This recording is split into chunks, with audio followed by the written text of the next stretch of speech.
Hey y'all, good morning, Grand Rising. Happy Sabbath. Wow. And it's also my 5th anniversary of my hate crime. I'm here now this morning and I'm going to give my thanks. I'm here on Southport Road in South Carolina. And I'm going to give my thanks to the Most High because I know it was Him and His vessels who saved me. And I didn't even have to go to the hospital, which I had an enormous fear of at that time. My accident was in February 2017 because I say accident on my part because of the fact that I accidentally included hate from hate. I had to go to therapy. It didn't help, but I figured that it would help, so I went a little bit more in debt. And I realized that the people that I was talking to, they couldn't relate to me in my situation because they wasn't indigenous. They wasn't my skin complexion. They couldn't fathom. So I was wasting money and time and pretty much their time.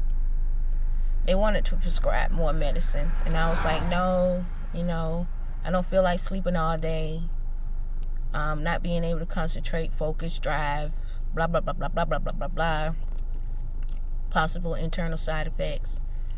So that being said, you guys, through prayer, faith, and having the courage to continue and realizing what He showed me, because when the white supremacists ran me off the road and I went through the trees, I was so upset because I realized this dude just tried to kill me. Are you fucking kidding me? I was, excuse my language, but it was really to that point to where I was absolutely livid and was mad because I couldn't go after him. And I had to realize that the Most High didn't want me to go after him because, like Ladie, you already got ran off the road because of your skin color. The system is not set up for y'all like that. So you're going to go, even though it's self-defense, you're going to go and kill this man for trying to kill you. You're black by the government, quote unquote. He's white. So how you think you're not going to get any drawback?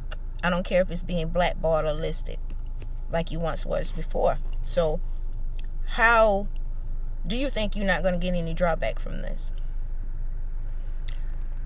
So I had to come to understand that there is seriously a difference, and it shouldn't be. It shouldn't be. Not at all. Not at all. All that my people have done, all that we've done, we've gave, swindled out of, it shouldn't even be. Not at all. So you guys, I am here. I am going to bask in the ambience of this forest and the nature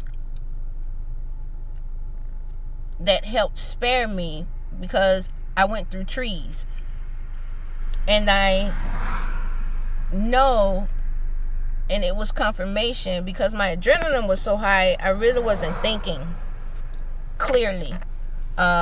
When I got out of the car after the accident, I really wasn't thinking clearly at all. And there was this young guy, shots out again to him. I don't remember exactly where he was from. I don't know if it was Jersey or Pennsylvania or something like that. But he was from up north. And so he was visiting and just so happened to be here and just so happened to be a biracial child.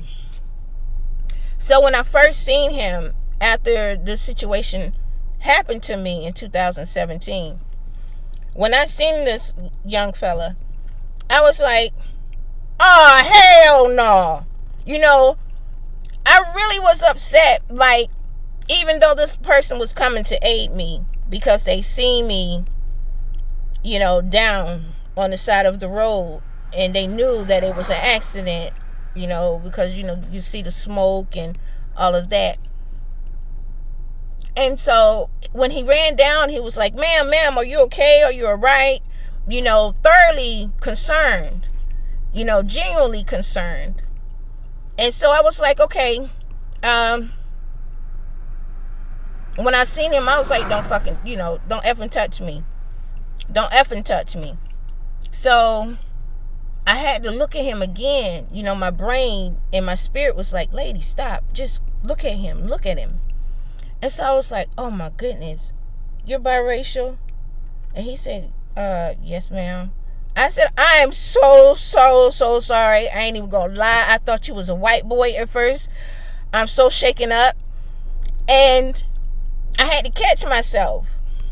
But I was so mad and so frustrated from the hate crime to where the anger had seeped in on the negativity and the racism and the discrimination and the line that society has drawn between them and us, So that being said, he's aiding me and I'm like apologizing because I completely, straight stereotyped and misjudged him off the top because, that's what I was feeling at that moment. Between the anger, the frustration, the anxiety, then my adrenaline was through the roof. I mean, seriously, I felt like I can run after the damn truck. I was trying to get out, but then I figured he was traveling at such a high speed. Shoot, he probably by the bingo hall, close to the bingo hall by now. So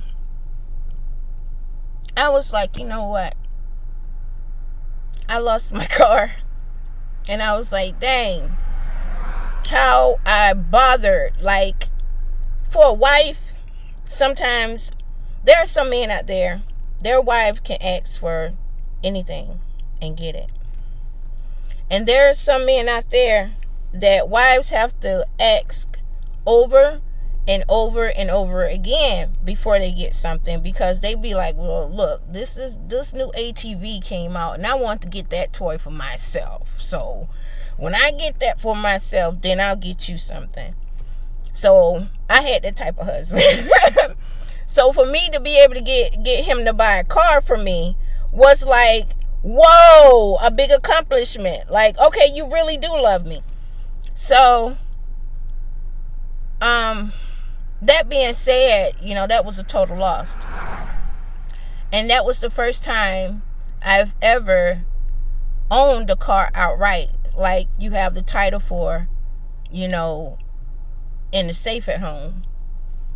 And that being said, I was so frustrated because that was like a setback, to me. I know from experience, from, being falsely imprisoned.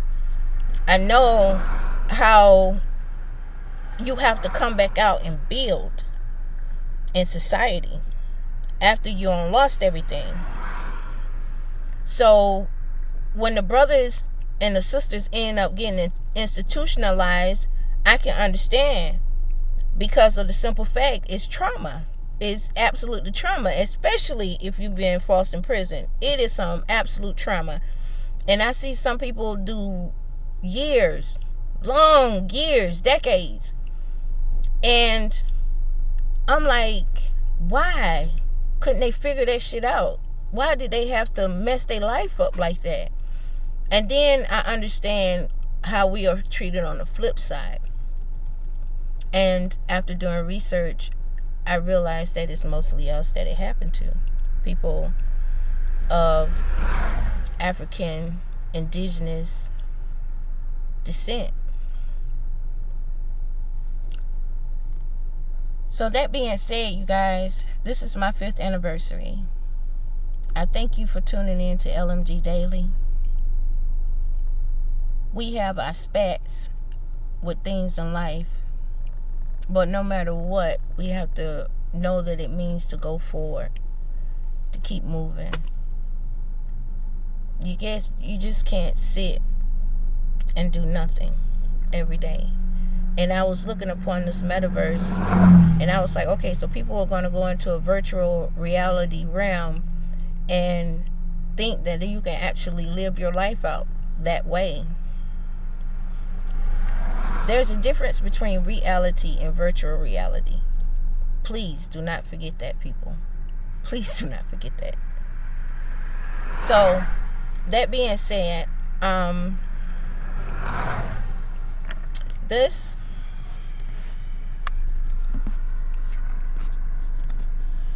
is where I was knocked out the road, down the embankment, and through trees.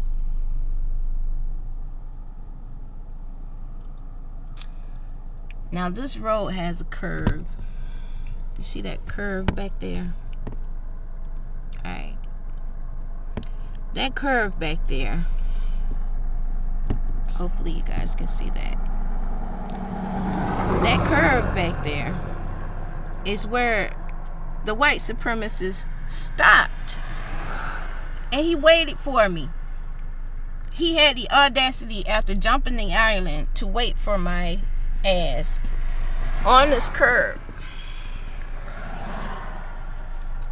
The sunlight may be getting you guys, but I'm going to step out soon. I'm just waiting on the cars to pass. But I have to give the Most High thanks upon this. And I have to let y'all know that it is real. It's real out here. It's real out here for indigenous people. It's real out here for dark-skinned individuals with this hate. It's real. And you know that it's some good white folks. It really is. But then you understand that the bad has been outweighing the good for a long time. So I'm out here, you guys. Now, the Most High is allowing me to be able to do this and show you guys. And I give all thanks to Him. Alright. And you see down here, there's a curve. It's a sharp curve. Very sharp curve. So, if you're not doing a good, under 50 miles an hour, it's going to be a stretch for you. Now, this line is solid on my side, which is the right hand side of the road. Where I crossed over from, that's my temporary vehicle right there. Where I crossed over from is, wait a minute. Let me look this way. This is actually the right side of the road over here. And I am over on the left side of the road over here. Where I am. Where I went across the road and wrecked. Now, I started from, at one point, someone had put up a sign down here and it said, Jesus saves. So I guess somebody climbed up there and took it down. I don't know. But if I can remember correctly, because I have dreams about this as well, and sometimes the dreams be different. People throw a lot of litter out here too, and it doesn't make any sense. But where that stop sign is, about a foot from that stop sign, where that stop sign is and that car is coming, there is a line that changes and blocks. Now, when he hit me, I came down this trail here and I kept going. Some of the trees are still knocked down after 5 years. I kept going and I end up stopping. Let me tell y'all. Because I went to get out his way. I went to pass him. And then that's when he hit me and knocked me off. I get away from trouble. That's a fight or flight mechanism we all have. And I ended up right here. Down here. Now, I'm also going to post up another picture of the car and the damage that was done. From that accident, I suffered a twisted hip, constant muscle spasms. So I ended up developing osteoarthritis, and I have migraines, And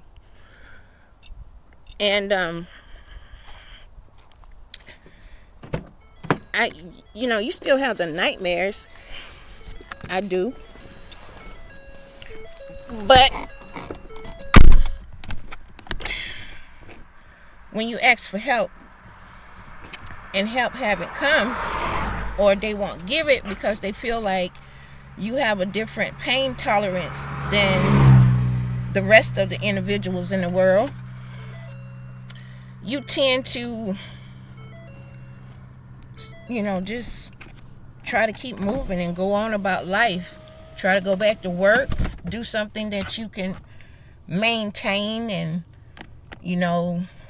won't hurt your body too much. And you pace yourself. Find ways to kill your pain. And keep moving to cope and keep going. So that being said, you guys, this is my 5th anniversary of my hate crime.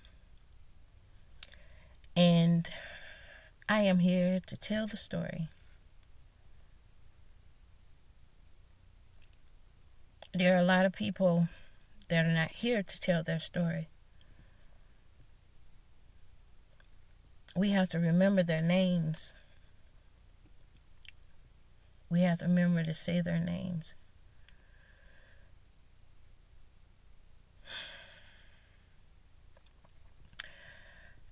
I have a song that I wrote, and I'm going to share it with you.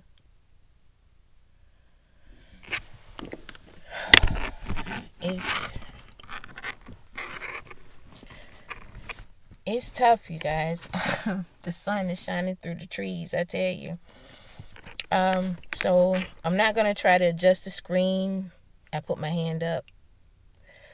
I'm not going to try to adjust the screen. I'm just going to let it be how the Most High wants it.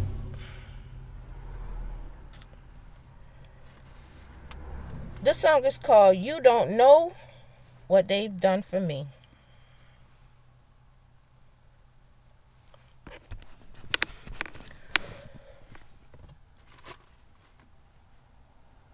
Oh, you don't know what they done for me.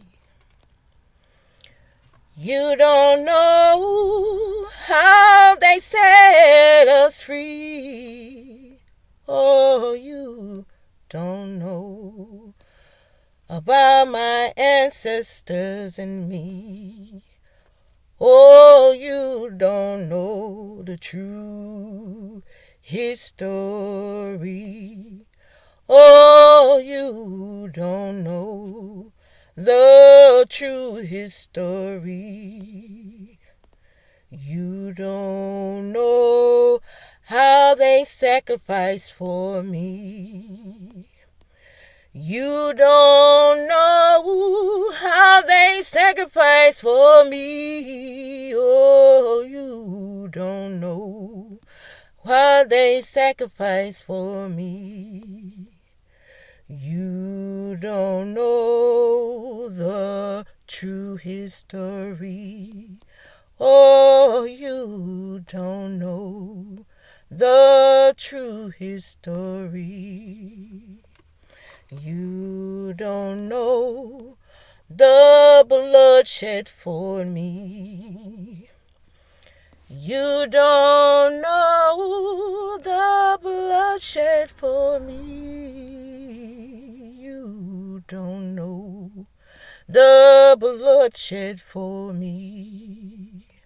You don't know the true history. You don't know the true history. You don't know they gave their lives for me. You don't know they gave their life for me. Oh, you don't know they gave their life for me. You don't know the true history. You don't know the true history. You don't know ancestors are brave. You don't know with pride and faith. Oh, you don't know what they've done for me. You don't know the true history. No, you don't know the true history. You don't know some fear the light of day, and you don't know they struggle for me. Oh, you don't know they protest for me. You don't know they marched for me. Oh, you don't know the true history. You don't know the true history. Oh, you don't know the true history.